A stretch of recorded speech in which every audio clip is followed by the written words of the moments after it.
இன்றைக்கி வந்து ஒரு சட்னி ரெசிபி தான் வந்து பார்க்க போகிறோம். நான் எப்போவுமே வந்து வீட்டில் அடிக்கடி பண்ணுறது இந்த சட்னி தான். எனக்கு மட்டும் இல்லை, பசங்களுக்குமே ரொம்ப ரொம்ப பிடிக்கும். சிம்பிளாகவும் வந்து பண்ணிவிடலாம்.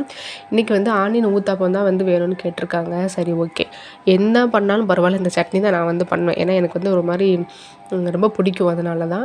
அதுக்கு கடாயில் எண்ணெய் விட்டுட்டு, ரொம்ப ரொம்ப முக்கியமானது என்னென்னு பார்த்தீங்கன்னா கடுகு தான். கடுகு வந்து எவ்வளோ சேர்க்குறோமோ அந்தளவுக்கு இந்த சட்னி சூப்பராக இருக்கும்.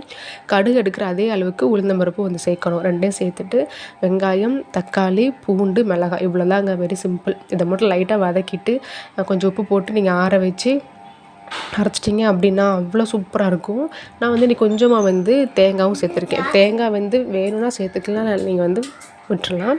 இன்றைக்கி ஆனியன் ஊத்தாப்பம் கொஞ்சம் நல்லா பொடியெல்லாம் போட்டு சூப்பராக வந்து ரெடி ஆயிடுச்சு. இதுக்கு தொட்டுக்கிறதுக்கு நம்ம அரைச்ச தக்காளி சட்னி தான். இது ரெண்டுக்கும் காம்போ வந்து அல்ட்டியாக வந்திருக்கும். இந்த சட்னி ட்ரை பண்ணி பாருங்கள்.